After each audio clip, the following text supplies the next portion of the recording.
Hola, buenas tardes, buenos días, buenas tardes, buenas noches, depende de cuándo veáis este vídeo. Sí, miráis, me voy a presentar, mi nombre es Josep Balda y soy profesor de matemáticas aquí en un instituto de Mallorca, en las Islas Baleares. Tengo que decir que este vídeo quiere ser no realmente una respuesta, sino mejor un complemento a las palabras que recientemente pude ver en un vídeo donde un chaval, un tal Álvaro Sánchez, de alguna manera expone su visión del sistema educativo español, donde en un vídeo subido se ve con un compañero suyo, en YouTube, discute básicamente lo que no entiende o cree que debería de cambiar el sistema educativo actual en la enseñanza pública secundaria. Primero de todo, la intención de este vídeo, ya os digo, no es criticar vuestra manera de pensar, simplemente que me gustaría hacer una serie de declaraciones para que podáis tener un poco más de perspectiva, ¿de acuerdo? Debo entender que sois alumnos que estáis cursando primero de bachiller y que os planteáis por qué estudiar lo mismo que hace 200 años.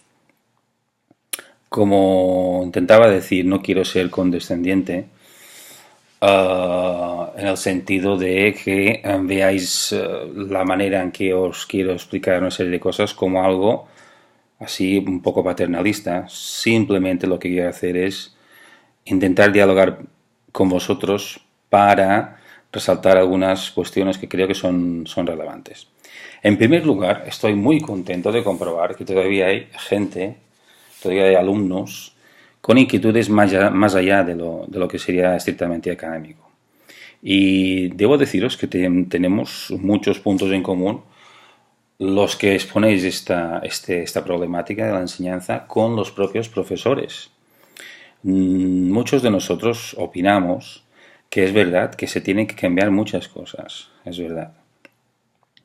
Pero ya os digo, lo que ahora mismo estáis discutiendo, estáis pensando, no deja de ser también parte de lo que sería vuestra manera de ser como jóvenes. Es decir, esto también se puede incluir dentro del típico conflicto intergeneracional de cuando uno es joven a cuando ya deja de serlo tanto. Es decir, de cuando, por ejemplo, yo era estudiante a cuando estoy en la otra parte de la moneda, que es cuando soy docente. Entonces, también tiene parte de un aspecto que diríamos un poco sociológico esta cuestión. Mira, empecemos, si os parece, en discutir aquellos puntos que creo que tenemos en común. Primero de todo, vosotros decís que os gustaría, o digamos, este chico, Álvaro, dice que le gustaría, o os gustaría, que quien se encargase de vuestra educación fuese alguien que tuviera en mente trabajos del futuro, digamos así, futuro, una especie un poco de, sin saber muy bien a qué nos referimos, trabajos del futuro diseñados por los propios profesores y especialistas. Eso está muy bien. Eso está muy bien que digáis eso. Y ahora luego os explicaré por qué. Decís también, proclamáis que la educación tiene que ser gratuita. Y decís una cosa que me ha sorprendido mucho, gratamente. Y es que cuando argumentáis que la educación debería tener una cierta continuidad, lo decís de la manera que los alumnos o las alumnas tendrían que tener en primaria los mismos profesores durante más tiempo, el mismo profesor durante más tiempo. Esto es una fase, me ha gustado bastante esta manera de apreciar la educación a una edad tan temprana antes del instituto. De verdad es que luego ya discutiremos, pero bueno, ya os puedo decir que creo que tenéis razón. Luego discutís que os gustaría que hubiese menos deberes, ya en primaria para, de alguna manera, fomentar una cierta creatividad, disponer de más tiempo libre. Y también ahí metéis con un calzador una falta de no aprender tanta matemática. Bueno, yo voy a explicar cómo es la realidad, ¿de acuerdo? Así como la realidad objetiva. No es mi realidad, no es mi manera de ver los hechos, es cómo es de verdad esta parte que estamos discutiendo, que creo que tenemos en común y que estoy a punto de discutir. ¿Cuál es la realidad? Efectivamente, todas las reformas educativas que se han llevado a cabo hasta ahora, las han llevado a cabo, las han realizado básicamente los políticos de turno, independientemente del color que sea, más los pedagogos, que son gente que básicamente no han pisado una aula en su vida. ¿De acuerdo? Valga deciros que lo más cercano que os vais a encontrar a un pedagogo en el instituto va a ser la figura de el orientador o la orientadora, ¿de acuerdo? Aunque no sean necesariamente pedagogos, de hecho son psicólogos, pero bueno, beben bastante de las teorías pedagógicas de estas reformas educativas. Básicamente todo empezó con la LOCSE, que fue el gobierno de Felipe González, que era un gobierno que quería de alguna manera cambiar las reglas del juego del sistema educativo, comparándolo con los sistemas europeos que había en ese momento. Y luego los sucesivos gobiernos que vinieron luego, aunque fuesen de color político distinto, pues no la cambiaron. Y poco a poco estamos en una situación ahora que es bastante deplorable debido precisamente a este tipo de reformas educativas llevadas a cabo sin tener en cuenta la propia opinión de quienes estamos dentro de un aula, que son los profesores. ¿De acuerdo? Eso está muy bien que lo tengáis presente. Esto es una especie de es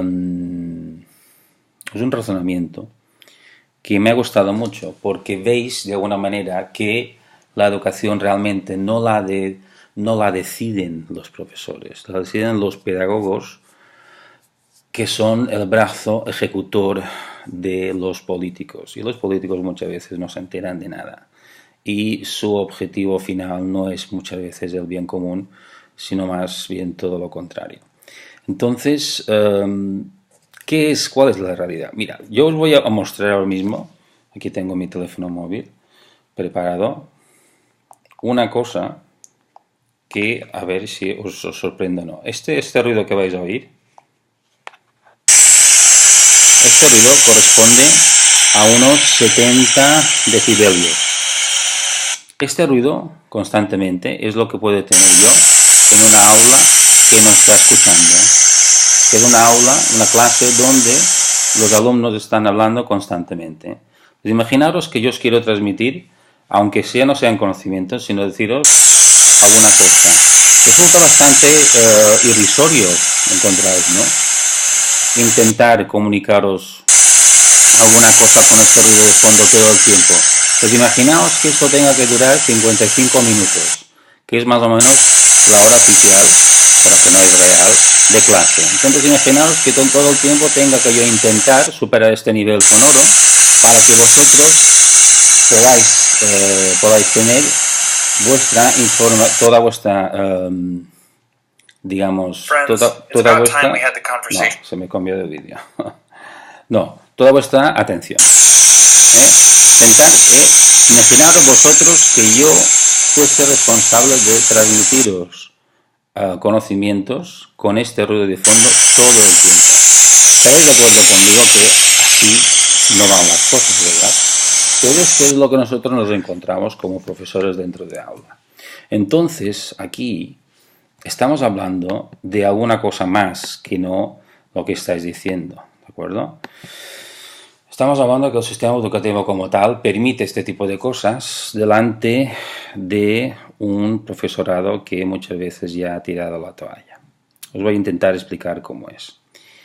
Vosotros estáis cursando ahora mismo un primero de bachiller. Esto quiere decir que antes con anterioridad, habéis tenido que superar la fase de la enseñanza obligatoria secundaria, la ESO.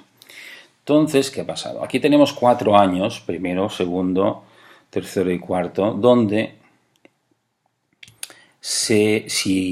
donde la enseñanza es puramente obligatoria. Es decir, vosotros, si queréis abandonar la enseñanza, por ejemplo, por el mundo laboral, que sea, entonces no es obligatorio continuar estudiando. Pero resulta que si queréis continuar estudiando dentro de un bachiller, entonces habréis comprobado o comprobaréis que la cosa se endurece bastante. Porque, claro, todos esos conocimientos que se supondría que deberíais tener no los tenéis. Entonces tenéis que hacer una maratón, una auténtica maratón, para adaptaros a lo que en teoría se os pide en la universidad, que de hecho ya hace mucho tiempo que se ha rebajado. Entonces os quiero decir que la manera en que se os quiere transmitir el conocimiento y se os quiere guiar hacia el camino que deseáis no está bien diseñado. Entonces, esto es una pauta que los políticos no quieren cambiar. No quieren cambiar. Entonces, tendría que tener muy claro aquellos de vosotros, aquellos y aquellas de vosotros que tienen clara la idea de continuar estudiando y cuáles no, de separarse ya a una edad no demasiado temprana, pero suficiente como para que podáis coger carrerilla y de alguna manera afrontar unos estudios un poco más preparados, que no tener que hacer una auténtica maratón en 2 años para conseguir unos resultados que al final van a ser bastante ínfimos, porque el nivel de resultados de cada año va disminuyendo comparado con el anterior. Y eso, por desgracia, es una realidad estadística comprobable y contrastable. Entonces, pasa algo en la estructura del propio sistema educativo. Eso es una cosa que los políticos no quieren ver, y es por esto que de vez en cuando, o cada vez que hay un cambio político, mejor dicho, el ministro o la ministra de Educación quiere imponer un nuevo cambio, intentar aprobar a aquellos alumnos que con una asignatura o dos suspendidas puedan pasar a bachiller, o incluso dentro del bachiller, o alargar un año. Todo esto, lo que pasa es que esta situación, esta manera de poner parches al problema, que vosotros de alguna manera os estáis preguntando por qué tienen que ser las cosas así, entonces nosotros los profesores lo vemos de otra manera. No todos los profesores, pero yo creo que una gran mayoría, que creemos que esto no debería ser así, sino que debería de existir un gran plan de actuación a nivel estatal para abordar el problema de la enseñanza pública en España. No poner simplemente soluciones puntuales para problemas que son más que puntuales, sino que son duraderos. Entonces, cabría pensar una reforma integral del sistema educativo para que no se repitiesen esos problemas que se han detectado en estos últimos 10-15 años, y poner, digamos, un remedio de verdad ya a este problema y redirigirlo hacia el buen camino. Esto es lo que se tendría que hacer. Entonces, resumiendo, lo que habéis decidido, lo que habéis dicho, lo que habéis pensado, lo que estáis argumentando está muy bien. Es importante cuestionarse las cosas. Esto está muy bien, no tenéis por qué estar callados y calladas y aceptar las cosas como son. Entonces, no tenéis por qué hacerlo, y entonces, bravo por vosotros, bravo por este chaval, este chico Álvaro, y bravo por aquellos que piensan igual que vosotros, ¿de acuerdo? Es decir, mi más sincera gratitud por sacar a la palestra este problema desde dentro, desde los propios alumnos. Está muy bien que os quejéis, que queráis argumentar por qué se tiene que enseñar de esta manera, y simplemente no paséis del tema y os dediquéis a otras cosas como pasarlo bien, cada fin de semana, sino que también os queráis implicar en el mismo proceso educativo. Esto os lo tengo que comprar porque es verdad que lo habéis demostrado. Entonces, estoy muy contento en este aspecto de que penséis de esta manera. Bueno, pero no nos vamos a poner de acuerdo en todo, ¿verdad? Hay cosas que, digamos, la perspectiva de la experiencia enseña más que no los impulsos que podáis tener ya en esta edad, que es lo natural en vuestra edad, en la adolescencia, cuestionar las cosas. Pues ya os lo digo, hay una parte interesante de conflicto generacional mezclada con el plantearos por qué las cosas tienen que ser así. Bueno, pues lo que os iba diciendo, pues no todo va a ser de rosa. Es decir, yo me gustaría, de alguna manera, argumentar con vosotros aquellos puntos que creo que se deben matizar para no necesariamente tener que desmontar todo el sistema educativo, sino aquellas cosas que sí que necesitan rehacerse, pero no todo por completo. Es decir, yo he seguido atentamente el vídeo que habéis colgado. No debo entender que quien lo ha hecho es un compañero de este chaval, de Álvaro, y que obviamente pensáis igual. Entonces, cuando digo vosotros, me refiero a quien habéis tenido la idea de poner este vídeo en YouTube para que por cierto tiene bastante éxito porque hay mucha gente, muchos chavales que seguramente estarán de acuerdo con vosotros y está bien que os contéis estas cosas. Otra vez os lo digo. Pero tengo que venir yo, y si no yo tendrá que ser alguien, que os matice según qué aspectos. Vayamos por partes. Vosotros decís que no concebís un futuro sin métodos, digamos, entre comillas, antiguos.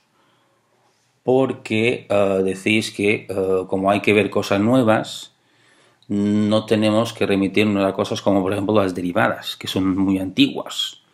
Entonces, es decir, eso que hace 200 años que se está enseñando, pues en el mundo actual, el mundo global, el mundo con todos los adjetivos que queráis añadirles, modernos, pues parece que no tenga cabida, ¿no? Pues estáis equivocados. Es decir, el conocimiento, ¿de acuerdo? Es una manera de... las bases del conocimiento de cualquier asignatura son unas bases que no son lineales, pero que muchas veces siguen las líneas de la historia. Entonces, las herramientas básicas que podáis pensar, por ejemplo, que no necesitáis en matemáticas, es demasiado pronto ahora mismo, digamos, mostrar un juicio de valores y decir que no es útil para vosotros. Todavía no lo sabéis. Delante de vosotros tenéis un abanico de posibilidades que se os tienen que presentar para que luego vosotros, cuando sea la verdad, podáis escoger qué parte del conocimiento os interesa más. Pero imaginaros que no se hiciese de esta manera. ¿Cómo podéis saber vosotros qué os gusta y qué no os gusta si no se os ofrece delante de vosotros? ¿Cómo lo podéis saber? Si una persona lo tiene muy claro, por ejemplo, cuando hacía lo que antes se llamaba BUP y CO, había 3 cursos de BUP, primero, segundo, tercero, y luego venía al CO, que vendría a ser el segundo de bachiller. Yo tenía muy claro ya desde segundo de bachiller que quería ser físico, y de hecho seguí mi camino, pero tal vez hubiese cambiado de opinión si se me hubiese cruzado digamos, una asignatura más interesante o algún profesor que me hubiese motivado más para ir a estudiar esta carrera. Entonces vosotros no os podéis, este argumento de decir que cosas que se han enseñado desde hace 200 años no se tienen que volver a enseñar. Todo esto no tenéis razón en este sentido. O yo os puedo decir que no tenéis razón, no se sustenta vuestro argumento. Porque ahora mismo puede ser que están... Yo, en mi caso yo soy físico, pero soy profesor de matemáticas. Entonces, yo os puedo decir un poco de las dos cosas. Sin el aparato matemático no se entienden las ciencias naturales. Entonces, me estáis quitando las herramientas básicas con las que describir los fenómenos de la naturaleza. Entonces, debéis de tener un poco de paciencia y entender que este tipo de conocimientos, aunque no puedan tener una aplicación inmediata, os pensáis que, o podáis pensar que no tienen una aplicación inmediata, no por eso tienen que ser descartados por este motivo tan simplista de que se hace lo mismo desde 200 años. Esto no es verdad. Hay maneras en que se han cambiado de estudiar, esto es verdad, no es como el tostón típico de los años 50, 60. La manera de aprender ha cambiado, ¿de acuerdo? No es tan rígida, es más flexible, y ya desde cuando yo era estudiante ya lo era. Pero esto porque era así, porque nosotros teníamos una predisposición a aprender, sin tener en cuenta su aplicación ni nada de esto. Entonces, tened por favor un poco de paciencia, porque con el tiempo ganaréis perspectiva con este tipo de cosas y luego podréis decir, pues sí, es verdad, necesitaba de ese contenido para poder estudiar lo que estoy estudiando ahora. Hay que ser un poco más tolerantes, no, digamos, cerraros en banda y decir, como que esto ya hace mucho tiempo que se enseña, no voy a aprenderlo, no. Esto no es una razón objetiva para que vosotros no tengáis que aprender ni derivadas, ni cómo se hace una integral, ni cómo se hace un límite, ni cómo se hace un determinante de una matriz, ni nada de eso. Creo que por aquí, honestamente, creo que por aquí no tenéis razón, o vais equivocados. Pero bueno, ya os lo digo, esta es mi manera de concebir lo que vosotros decís y de contrastar con lo que creo que yo tiene que ser la enseñanza, y de rebatir con ideas, con argumentos lo que vosotros decís. Bueno, esto por lo que respecta al argumento, a la cuestión de los 200 años, ¿verdad? Que ya os lo digo antes, ahora mismo, si basamos o si nos acordamos de la famosa frase de Galileo que decía que la ciencia, las ciencias, la física estaba escrita en lenguaje de las matemáticas, entonces todo el avance tecnológico y científico que ha habido posteriormente, desde hace 200 años, desde la Segunda Guerra Mundial, no se concibe sin las herramientas típicas del cálculo infinitesimal o de álgebra. Entonces, cuidado con vuestro argumento, porque os puedo pillar por ahí, ¿eh? Y podéis entrar dentro de una contradicción. Pero bueno, básicamente deciros esto, que no creo que llevéis razón en este sentido. Bueno, habláis también de una cosa que es bastante peliaguda, que es la creatividad. Se tiene que enseñar creatividad. Bueno, esto es una cosa que los pedagogos nos comentan bastante a nosotros profesores, porque lo importante muchas veces, así como lo percibimos nosotros, es que es más importante la manera en que se enseña que no lo que se enseña. Entonces, la creatividad es bastante difícil de concretar lo que es la creatividad. Y más, ¿cómo se podría enseñar la creatividad? Chavales, la creatividad no se enseña, se puede fomentar, se puede tener ya de manera innata, pero no se puede enseñar. O si una persona se es creativa o no lo es. Entonces, aspectos como esto tan subjetivos, ya os digo yo mismo que no se pueden enseñar. Se pueden fomentar, se pueden, digamos, encarrilar. Pero esto necesita de una cosa que los profesores últimamente echamos muy en falta, que es un mínimo decoro, una mínima educación, un mínimo respeto dentro de las aulas, dentro de las clases. Y eso es necesario durante todo el recorrido de la ESO, más la parte del bachillerato. Entonces, ¿cómo podemos nosotros los profesores de alguna manera motivar vuestra creatividad en un ambiente que es totalmente hostil? Recordad los 70, 80 decibeles dentro de una clase donde es imposible impartir nada.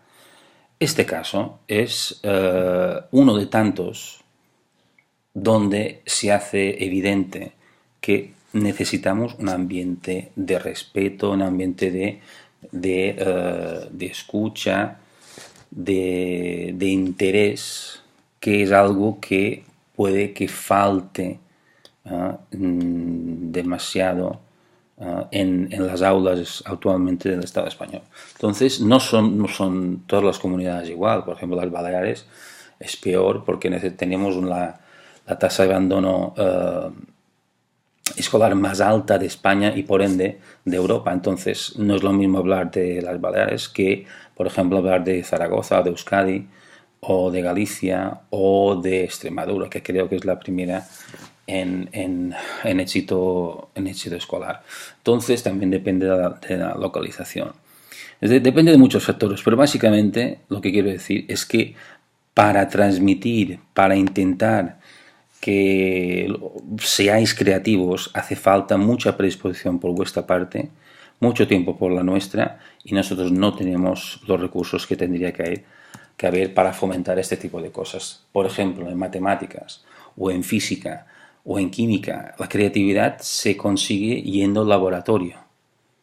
Sí, se consigue viendo experimentos in situ, se consigue mediante este tipo de cosas, o bien experimentando con números, dando herramientas que ya nos pasamos del currículum para poder explicar según qué propiedades del número, según qué fenómenos, pero esto, otra vez, y siempre vamos a llegar al final, siempre necesita de una inversión por parte del Estado. Y el Estado español tradicionalmente le ha importado poco o no demasiado la educación en sí. Entonces, si no tenemos una buena equipación, la educación, la calidad de la educación, pues no va a ser tal. Entonces, si no hay una inyección de dinero para poder tener material en condiciones, para poder, en este sentido, sí fomentar la creatividad, así como podríamos entenderla, sin esto no hay manera. Entonces lo dejamos un poco a la digamos, a la capacidad de cada alumno para que pueda tener mayor o menor creatividad. Pero yo lo digo ahora mismo, la creatividad no se enseña. Se tiene o no se tiene. Es como el concepto de arte, un artista. Se tiene talento o no se tiene talento. Pero aún así se puede hacer bastantes cosas. Repito, si hubiese dinero de por medio, una inversión importante.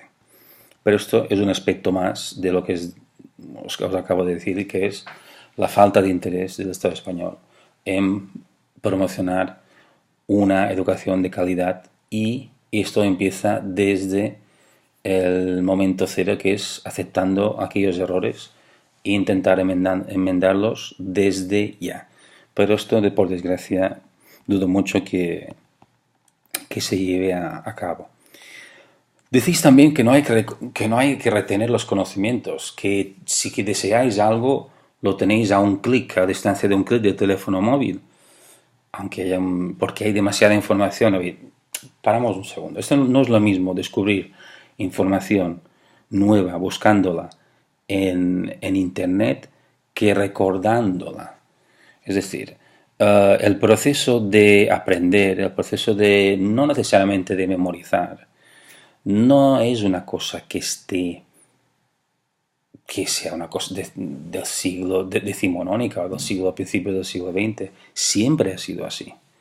Digamos, muchas veces no hay más remedio que aprender con ayuda de esquemas, con lo que haga falta, pues por ejemplo la anatomía del oído, o por ejemplo, no sé, la estructura de cómo funciona, por ejemplo, una turbina, o digamos cuál es la idea detrás de un motor eléctrico. Todo este tipo de cosas se tienen que aprender, y para aprender no tenemos que asociar que el retener información, aunque sea ínfima, sea algo malo.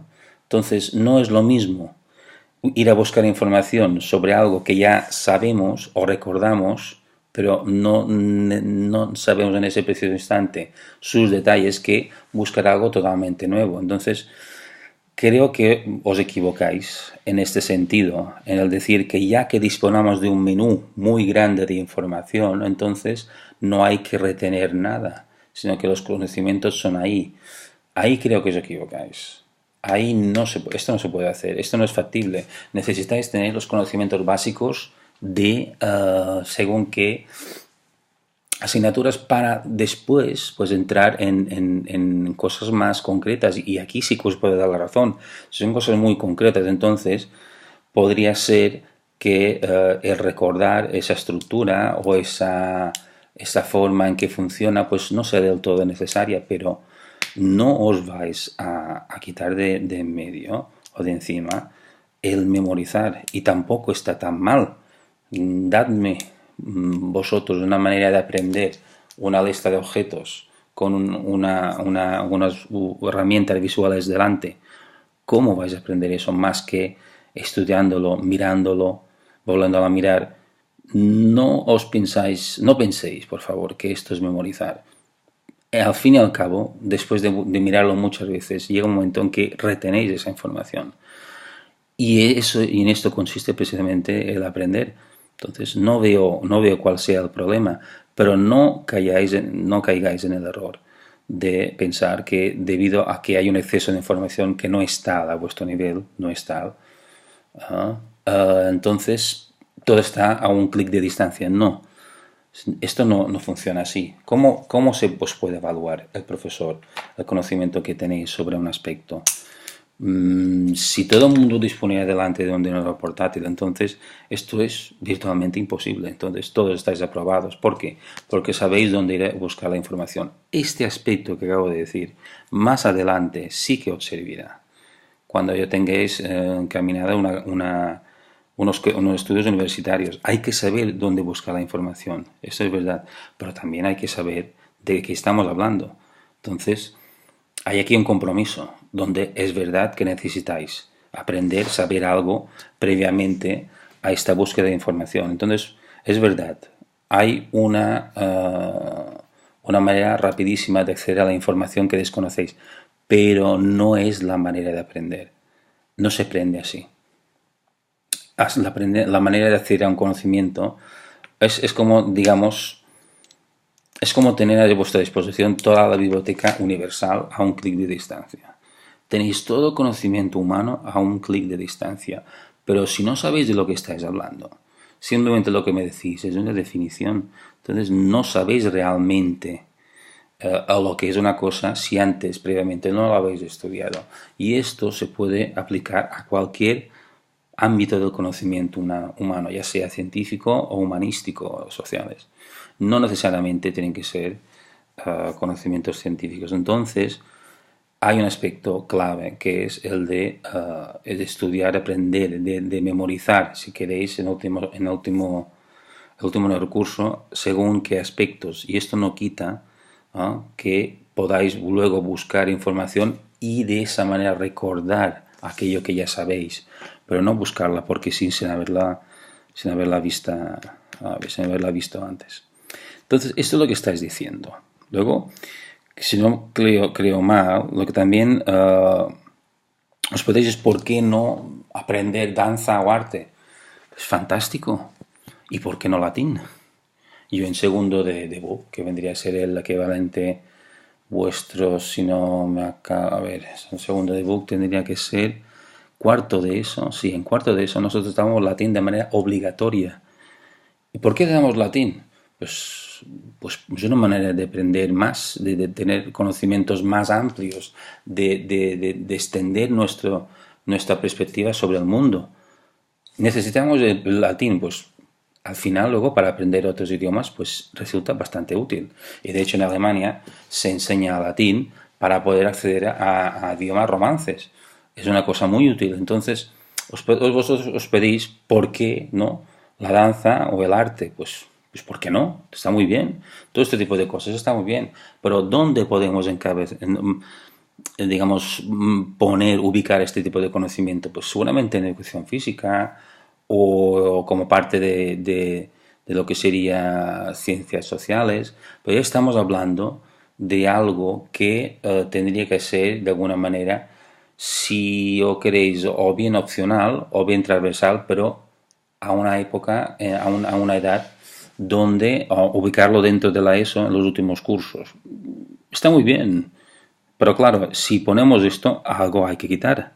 Entonces, ¿quién es que decide que el arte o la danza tenga que ser o más importante que otra asignatura? Aquí tenemos un problema. Si tenemos el problema de quítate tú que me pongo yo. Entonces, ¿qué hacemos con este tipo de cosas? Y si justamente la mayor parte del alumnado no quiere saber nada de la danza o el arte, ¿qué hacemos? Porque vosotros me habéis puesto este chico, Álvaro, pone este ejemplo sobre danza o arte, pero ¿por qué no, no sé, geología? ¿No? También es una manera de entender el mundo, o no sé, o desde ya termodinámica, que es una parte de la física, ¿por qué no? O origami, ¿no? Hay tantísimas cosas, pues hay que hacer una especie de criba, ¿de acuerdo? Y pensar que antes que vosotros ya ha habido muchos alumnos que han pasado y que ahora mismo son vuestros profesores, y no lo digo por yo, sino lo digo digo, en general, porque ese es el transcurso natural del tiempo, que han dado diversas asignaturas que en un momento dejaron de ser obligatorias, luego volvieron a serlo, etcétera. Es decir, no se tendría que tendría que haber un espectro muy amplio del estilo de lo que existe actualmente en Estados Unidos, donde se ofreciesen muchísimas asignaturas y cada cual pues buscase lo que más le interesa. Pero otra vez, esto requiere mucho dinero. Y este tipo de cosas que habéis visto seguramente en películas de Estados Unidos, esto solo funciona cuando los centros son muy grandes. Y en Estados Unidos los centros de educación secundaria son muy grandes. Estamos hablando de 20.000, 30.000 alumnos. Entonces eso es factible, sí, es verdad. Pero luego hay que mirar los resultados académicos, que son muy tristes.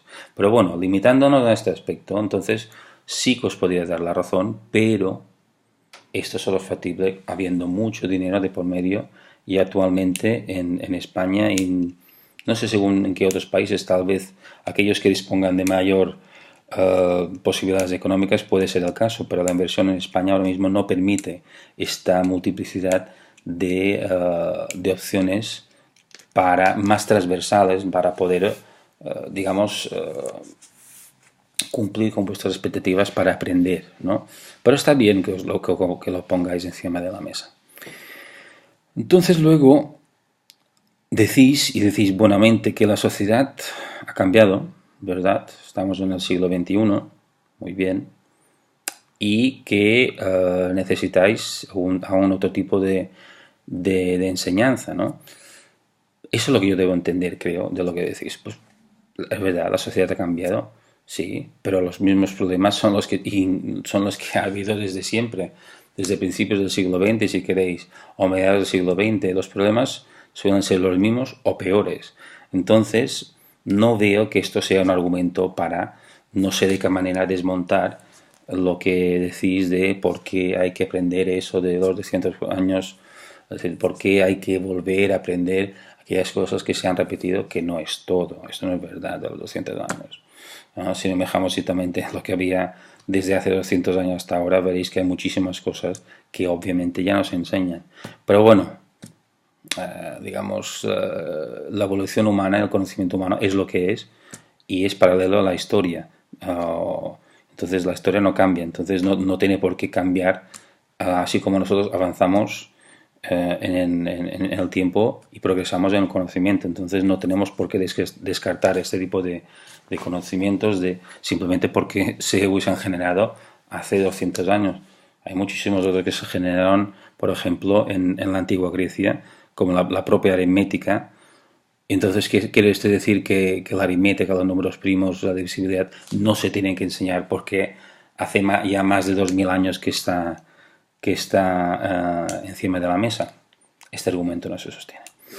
Entonces vosotros habláis de verdad de que la sociedad ha cambiado y que vosotros buscáis y decís bien que vuestro objetivo tiene que ser la autosuficiencia y que hay que ser emprendedores. Bueno, aquí nos encontramos por primera vez con esta palabra envenenada, que es la de emprendedor, de la cual se le ha hecho incluso una asignatura. Emprendedores, emprendedores. Toda esta palabra surgió a raíz de la crisis económica que surgió en el año 2008 a nivel mundial también, donde se cebó especialmente fue en España también, donde a raíz de diversos cambios en la estructura laboral, básicamente el despido más barato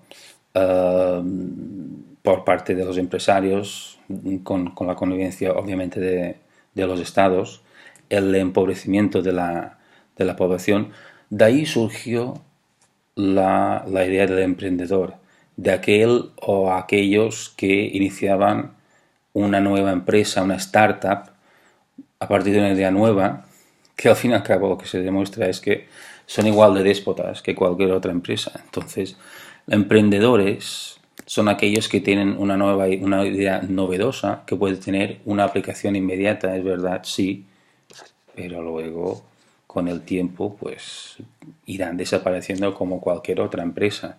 Es decir, tal vez sea por el exceso de input de información por parte de los medios de información, cuando decís, valga la redundancia, cuando vais de emprendedores, no tenéis que comprar esta moto. Lo de emprendedores es una excusa muy barata para que tengáis que afrontar el mercado laboral de una manera bastante salvaje, donde no hay ningún tipo de colaboración, que es lo que vosotros estáis buscando, pero en la práctica es pura competición.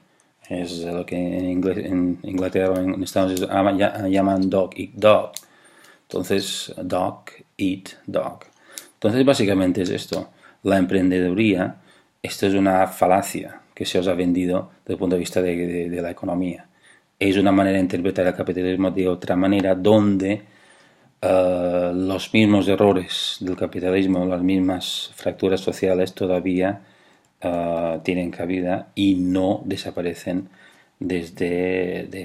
bueno, no desaparecen básicamente. Simplemente lo que pasa es que os quieren hacer pensar de otra manera distinta cómo haceros ricos, con la idea básicamente de haceros ricos rápidamente, sin generar una manera progresiva de riqueza, que es así como se entendía en el capitalismo pre-neoliberal. Pero bueno, esto ya os digo, esto de emprendeduría, este tipo de palabras, emprendedores, esto es un error que se ha decidido implementar desde los gobiernos, desde los políticos, para de alguna manera cambiar radicalmente el modelo laboral y justificar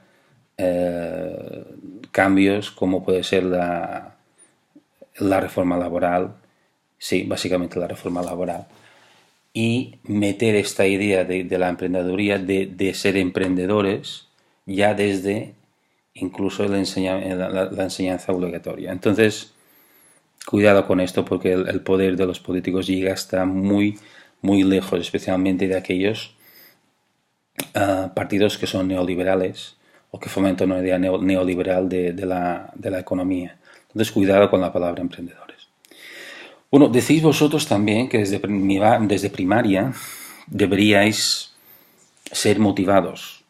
Vosotros deberíais de encontrar vuestra motivación, que desearíais que hubiesen clases más dinámicas, ¿de acuerdo? Esa es otra vez esa palabra, clases más dinámicas, que os supieran motivar. También comentáis vuestros compañeros a la pregunta que hace durante el vídeo, básicamente llegáis a la conclusión que estudiar es memorizar. Bueno, y que la nota desde primaria es una cosa que es inútil, que si está por encima de un 5 está aprobado, si está por debajo de un 5 es suspenso. Y otra vez motivar. Bueno, ¿cómo se os puede motivar? para que alguien pueda motivar a otro, sea docente o no, hay que dejarse motivar. Entonces hay que tener una cierta predisposición, hay que venirse de casa con esa predisposición. Si no hay predisposición, no hay manera, no se puede crear un vínculo donde el profesor pueda motivar, pueda arrastrar a aquellos alumnos cuyo interés en esa asignatura es vago, de alguna manera, por decirlo así. ¿Y qué pasa cuando eso no es posible? Entonces aquí tenemos un problema. Aquí no hay manera de arreglarlo. Ya se pueden aplicar todas las teorías pedagógicas que queráis. Es imposible motivar a alguien que no quiere ser motivado. Entonces, ¿qué tenemos que hacer los profesores? ¿Qué se tiene que hacer? ¿Qué tienen que hacer la gente? ¿Qué tiene que hacer? Tenemos que, no sé, de alguna manera ponernos en modo saltimbanqui para que sea más atractiva todas nuestras ideas que os queramos transmitir. Para cada aspecto, para cada ítem, para cada concepto tenemos que designar una parte para motivar la enseñanza de lo que se está queriendo inculcar. Esto es virtualmente imposible. La motivación nace del propio estudio y de el escuchar al profesor que con todas sus ganas os quiere enseñar aquello con el objetivo puesto en el horizonte de decir, esto lo necesitáis para esto o por aquello, pero no hay una motivación per se. Digamos que podemos aceptar que mucha parte del alumnado va al instituto sin ganas. Esto es una tónica que de cada vez, por desgracia, es más frecuente. Tengo compañeros de diversas asignaturas, por ejemplo, puede ser de castellano, ¿no? O de cualquier otra, donde de cada vez se percibe el alumnado como más distante, como más aséptico, más hierático, sin interés por nada. Entonces, ¿cómo se puede motivar a alguien que ya llega de casa sin interés? Esto es una tarea titánica. Esto no hay quien lo arregle. Entonces, ¿cómo podemos hacerlo? Habrá gente que esté más motivada, como todo en la vida. Estará gente más motivada, gente que no esté tan motivada, pero per se no hay nadie que sea capaz de motivar todo el tiempo para que alguien se sienta atraído para aprender alguna asignatura en especial. Esto es muy difícil, chavales. Esto es muy difícil. Hay que ser un poquito más, digamos, de alguna manera, ¿cómo decirlo? Habría que ser más receptivos, exactamente, más receptivos, intentar calmarnos, ser más receptivos y luego juzgar a posteriori lo que nos han intentado enseñar. La motivación ya vendrá después. Esto no ha funcionado nunca así. Los grandes genios, los grandes artistas han encontrado su propia motivación durante el estudio de tal asignatura o tal otra. Entonces, la motivación no es algo que se pueda enseñar, se tiene que venir con ella. Y si no se viene con ella, se puede incentivar, pero siempre desde un ambiente digamos, que invite al diálogo. No con un ambiente con 80 decibelios en clase. Con eso es imposible ni tener ningún tipo de diálogo y acabamos teniendo un monólogo de un profesor para el que hay algunos estudiantes que sí que escuchan y el resto simplemente pasan. Esto ha sido la tendencia desde siempre y no hay nada nuevo en este tipo de discusión. Esto ha ocurrido siempre, lo que pasa es que los resultados están más acentuados en la actualidad, porque la enseñanza es obligatoria hasta los 16 años. Entonces antes lo era hasta los 14. Entonces ahora está más acentuado. Y también la sociedad ha cambiado en el sentido de que, de alguna manera, vosotros os habéis criado ya, estas generaciones posteriores, os habéis criado ya en un ambiente donde ya sois nativos en las tecnologías de la información. Y con eso os parece que os lo sabéis todo. También hay algún cierto punto de soberbia donde creéis que ya lo sabéis todo con 17 años. O sea, hay que ser un poco más humildes. Hay que respetar un poco lo que se llama la experiencia de quienes os intenta enseñar y ser más humildes y ser más receptivos. Si cumplís esta norma, llegaréis bastante lejos. ¿Qué más tendría que deciros para de alguna manera intentaros convencer de que aquellas cosas que decís no son del todo correctas? Pues bueno, estoy contento en el aspecto que decís que en algún momento de que hay que colaborar, eso está muy bien, que hay que enseñaros a trabajar en equipo, ¿de acuerdo? Y que no y no tanto competir. A ver, lo había dicho antes, pero lo vuelvo a afirmar ahora. Colaborar está bien, trabajar en equipo, pero para vosotros habéis visto demasiadas series y demasiadas películas. Todo esto sucede a posteriori. Todo ese trabajo en equipo, todo este tipo de cosas se puede hacer, por ejemplo, cuando realizáis un trabajo para una cierta asignatura. Todo este tipo de cosas, ¿quién os va a enseñar a trabajar en equipo? Sois vosotros mismos y vosotros mismas las que vais a aprender a cómo hacerlo. ¿Y cómo se hace todo esto? Pues haciéndolo. En inglés se dice que the proof of the pudding is in the eating. Es decir, que el flan se sabe que es bueno o es malo, pues comiéndolo. Pues aquí es lo mismo. Vosotros tenéis que tocar con las manos todo este tipo de tareas, mojaros y ver si la conexión que establecéis durante un ejercicio de trabajo en equipo funciona o no. Pero todo este tipo de aspectos no son extrapolables a todas las asignaturas, ¿de acuerdo? Comentáis, por ejemplo, que la sintaxis, porque tenemos que aprender sintaxis. Y eso lo sabe una persona que soy físico y matemático. ¿Por qué se tiene que aprender la sintaxis? Bueno, ¿y por qué no? Porque es una manera de estudiar el propio lenguaje desde dentro. Esto me empezó, si mira, si ya arranca de hace tiempo, que esto arranca básicamente con Aristóteles un poco antes, que es la manera de estudiar racionalmente la manera como hablamos, la manera como escribimos, etcétera, etcétera. Esto es fundamental en el aspecto del lenguaje, la estructura del lenguaje del pensamiento.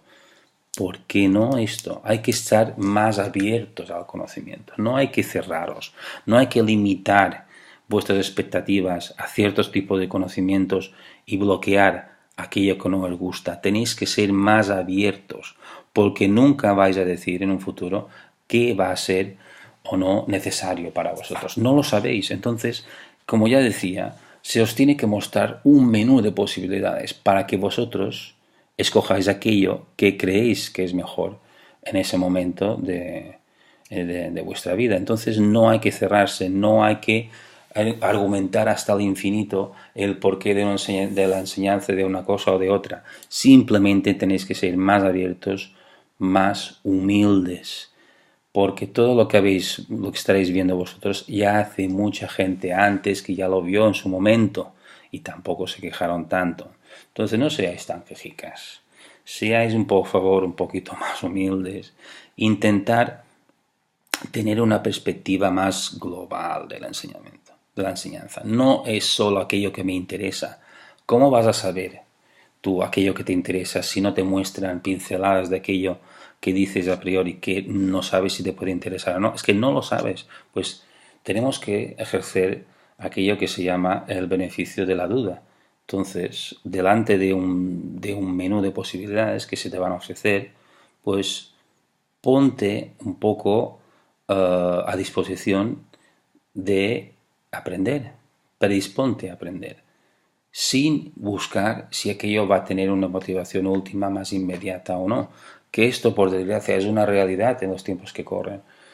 En los estudios superiores veréis cómo los objetivos o el fin ya justifica los medios. Es decir, ya muchas carreras de ingeniería, el curso cero que es aquel que os intenta preparar para los primeros cursos que vais a encontrar ya de inmediato, son aquellos como las herramientas matemáticas que vais a necesitar, que ya sean derivadas, integrales, y luego todo esto se olvida por completo.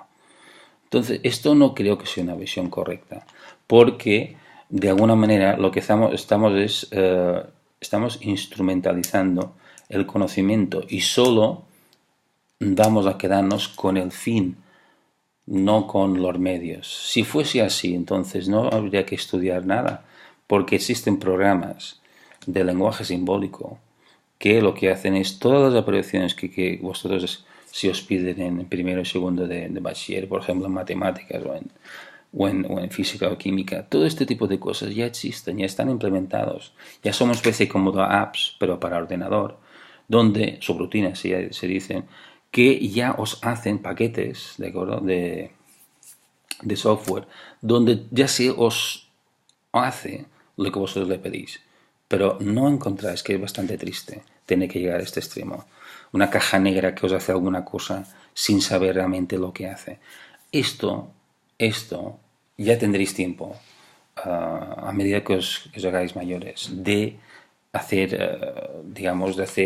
uso de ello. Es como las tablas de integrales.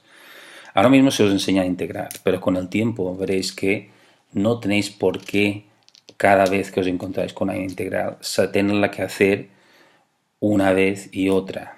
No, por eso existen tablas que ya directamente os dicen cuál es el resultado, pero esto no quita que no tengáis que saber en su momento cómo se llegó a ese resultado. Entonces, hay que tener un compromiso entre lo que se va a ver en un futuro y lo que se está viendo ahora. Ahora mismo estáis en el inicio de todo. Entonces tenéis que ser más receptivos, tenéis que colaborar más y entender que lo que os está enseñando es para vuestro bien, ¿de acuerdo?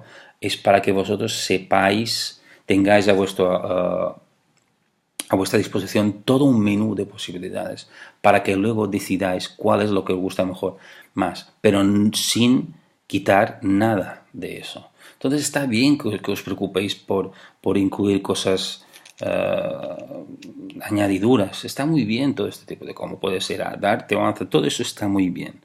Todo eso está muy bien. Pero esto no quita que tengáis que ser más receptivos y no, de alguna manera, discutir tanto por qué tenemos que aprender una cosa u otra, porque del tiempo, de la energía que invertís discutiendo por qué tengo que aprender esto, con ese mismo tiempo ya lo habéis aprendido. Entonces, abriros más a conocimiento, seáis más universales, no seáis tan localistas, seáis más humanistas. Los humanistas, recordáis que tenían como objetivo el hombre o la persona, el ser humano en el centro de todas las cosas. En ese sentido quiero decir que tenéis que ser humanistas en el sentido de que aceptéis todo tipo de conocimiento per se, del conocimiento por el conocimiento, y luego ya utilicéis una segunda criba para vosotros escoger lo que más os guste. Pero hay que para eso ser humildes y receptivos y obviamente venir a clase con ganas y sin esperar que se os dé todo hecho y que el profesor o profesora tenga que hacer malabarismos para atraer para tener vuestra atención, lo que vosotros decís como motivación, ¿de acuerdo? Yo lo he dicho antes, pero voy a decirlo otra. La motivación es una cosa que se va ganando con el tiempo, el respeto.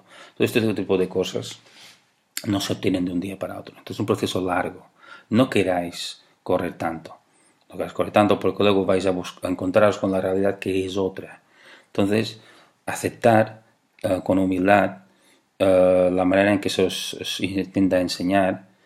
Podéis obviamente criticar, y lo hacéis bien, la manera en que se hace, pero ya os digo que según algunos aspectos de vuestra exposición aquí no son correctos,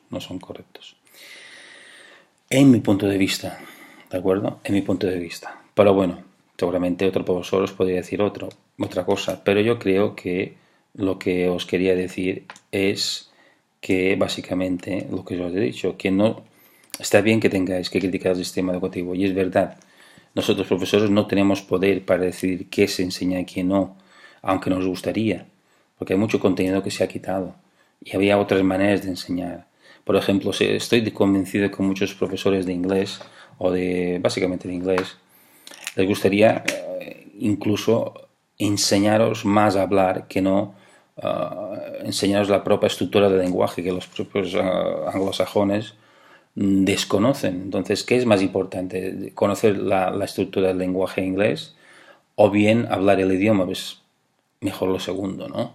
Entonces ya tendremos tiempo, si queremos ser filólogos, de aprender la estructura. Esto, por ejemplo, sería una crítica constructiva en la línea del que vosotros estáis argumentando, entre otras cosas. Pero hay otras cosas que os he comentado que donde no tenéis razón. Y una de ellas es el conocimiento científico, que se basa justamente con la anterior. Entonces no podéis acortar a partir de un cierto tiempo, a partir de 2 siglos antes, porque os estáis cargando toda la estructura, todo este aparato científico sin saberlo.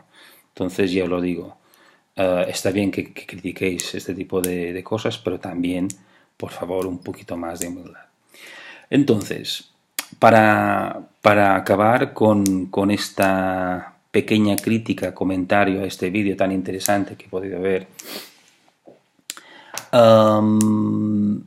os quiero pedir que seáis otra vez más receptivos a lo que os viene delante. No os cerréis en banda a aquello que pensáis que no va a ser útil para vosotros. Nunca lo vais a saber. Yo no tengo una bola mágica que prediga el futuro, tampoco vosotros. Entonces, creo que no es muy inteligente cerraros en banda y descartar aquello que os parece que no os va a servir porque por X motivos que realmente no lo sabéis. Entonces, seáis un poco más humildes y receptivos en este sentido. También, y así de alguna manera, con cierto humor un poco negro, quería terminar este comentario, espero que no os haya aburrido demasiado, con una cita de una película. Es el personaje que interpreta Nicolas Cage en la película Living Las Vegas, una película brutal desde el punto de vista humano. Y hay una frase donde Nicolas Cage, que decide acá terminar con su idea yendo a Las Vegas y beber hasta la muerte, donde dice que no recuerda si bebe porque le dejó su mujer o bien si le dejó su mujer porque bebe. Entonces, estamos ahí mismo. No sé cuál es el error aquí. Probablemente sí que lo sé. Pero sea como fuere, el problema está delante de nosotros y cambiar este problema implicaría una gran reforma educativa que no se quiere llevar a cabo. Entonces vosotros estáis pagando el pato de una educación que, por una parte, limita, frena el avance del conocimiento, luego os impulsa a que aceleréis el aprendizaje con tan solo 2 años y con eso ya marcharos a una carrera universitaria. Hay muchísimas cosas por cambiar, muchísimas, pero una de ellas, que está muy bien, es que vosotros os planteéis este tipo de cuestiones. Muchas gracias.